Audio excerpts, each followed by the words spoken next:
If a particular site always opens in desktop mode in Chrome on your Samsung phone, even though desktop mode is turned off, then let us see what to do.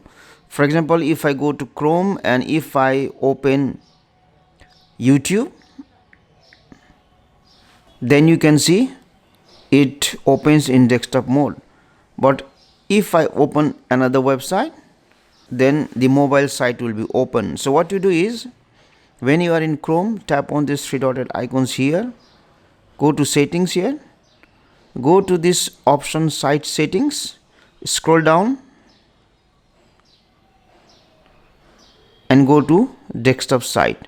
And if you see here, although desktop site is off, there are two websites which are under always request desktop site. So you have to remove these sites from here. So what you do is tap on this site and select remove. Also tap on the other side and then select remove.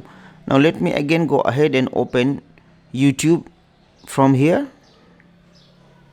Now this time if you see, the mobile site is open. Thank you for watching this video.